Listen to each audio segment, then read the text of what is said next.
Hello everybody, this is Shanti from Oklahoma. This is my self-introduction number 3. Okay, last time I told you about how I came to Bombay and started work. So this is the ones that is after I worked 7 years living and working in Bombay as a private nurse. I was working 12-hour shift for 7 years, and my sisters and two of my sisters also came to live with us in Bombay. So I had to tell them, if you want to come to Bombay, I'll send you a ticket, but you all have to come from Imphal to Bombay directly, because I don't have the time to come and pick you up and all that. You all have to be mentally tough. So I'm proud to say that they all came. My younger sister Mary, Chongboy, Benjamin, and later Jimmy. And the story is that while I worked, they all went there, wherever they had to go for college. My younger sister was in college, and so they found their way, and they also became mentally tough, because we started living in small spaces. The rent was very high, in small spaces where we had to take shower in a bucket of water, in a small kitchen. We lived in Mahim West, we lived in Santa Cruz, and even in Air India colony, and even in the Bandra railway quarters. That was a very tough neighborhood, Bandra East. But we went through all those hardships, but it made us stronger.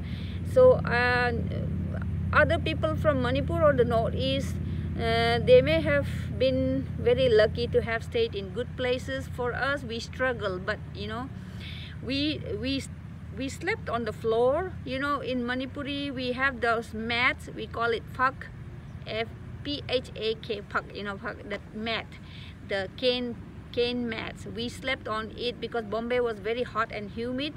We slept on the floor, and in the afternoon, in the mornings, I went to my work, and my sisters all rolled up the mat and kept it, and they went their respective places. So in this way I worked hard, and many rich patients, they recommended my name and to their friends and family. And I love taking care of babies. They were my favorites.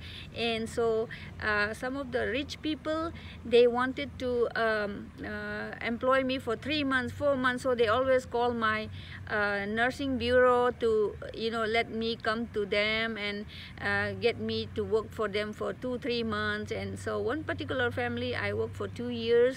And then the babies, I think they're already in they are 24 and 23 years old, and I have kept in close contact with them.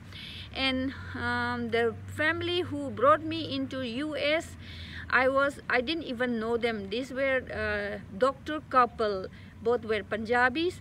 They both worked they were doing their internship in New York City, and I worked for one of their sister-in-laws in Bombay. So their sister-in-law approached me and asked me if I would be willing or interested to take care of their baby, who was only 4 months old. The baby's grandma took care of the baby since birth till 4 months old. So she had to go back to India. These were a business family. They owned a cargo ship, and the mother had to go back to help the father. Anyway, so I was approached by this family, and I said yes, and I arranged for my sisters to for their rent and all, advance payment and everything. And I told them I was going away for 9 months to be a baby's nanny for this Punjabi family. So that is the story of how I came to the US. They took me for the interview. First time I was rejected. They thought that I might stay back. So my employers, they tried the second time. They sent me with another traveling family as part of their personal assistant. Many people have been asking me how I came into the US. Come on, yaar. if it was somebody from Manipur or the North, nobody would have sponsored me. I'm coming from a very poor family. These people, they knew me because my name was recommended by my patient's family and friends to their own family and friends to take care of their babies or their loved ones. So they arranged for my sponsorship, and then I came to the US in April 1999 as their personal assistant. So the first thing I did was, travel lightly. So I came to USA, New York City with this family. They dropped me off at JFK.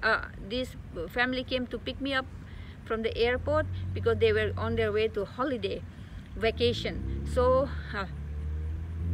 I stayed on with this Dr. Punjabi couple. They were very happy and I loved it. We got along well, and I took care of this baby Janvi for over a year, and the baby's parents were very, very super busy. They were doing internship, so they lived in a subsidized doctor's accommodation on 10th Avenue near 56th Street in Manhattan.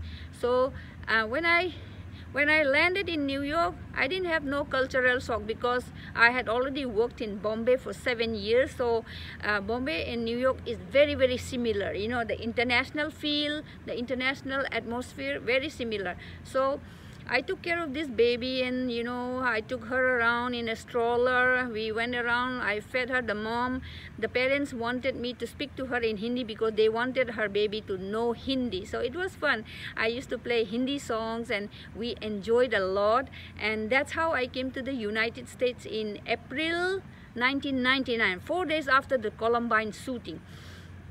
I must say, I never planned to come to the US, but it's all I think it's all. I always think and praise God for this good opportunity, and it's a great blessing of God. This is why our people always ask me, how did you come into the US? I said, look, I worked in Bombay for 7 years, and this family sponsored me. If it was some other Manipuri family, nobody would be sponsoring me. They would not even want to share any information. I came to the United States, not as a nurse, but to take care of this baby. So I stayed on for a year, and then this family, they finished their internship and they had to move to Connecticut to start their practice. So we went to Connecticut. We lived in Manchester, and that's where I met my husband. My husband, he preferred Asian women. I don't know why. He was always trying to tell me, hey, we need to get married before you go to India. I said, no. Our system is, if you like a girl, you have to ask for her hand in marriage. So I said, let me go to India, go first, and then maybe later on, if it's in the works, we can get married. I'm not ready yet. But he said he was interested. He was looking for a life partner. So he prevailed upon me, and he called up India and tried to speak to my mom. My mom doesn't speak English, so my younger sister was the translator. So the next day he told me on the phone that he already asked for my hand from my mom. I said, my God, without even asking me. So I asked my mom. She said, I don't know. He was speaking English and my sister was translating, and she said that she told him that, you guys are mature enough. You decide among yourself. I've never seen your face, but you guys are there. So that's the story. And we got married in 2000, and then my employers were very sad to let go of me, but they understood. They were very happy that I took good care of their baby, and that's how I got married to James, and he was from Vermont, and we had a son. So we stayed in Connecticut for over 3 years after that. That's the story of my coming to the States. Okay, thank you so much. Stay tuned. I'll again let you in the next story. Thank you.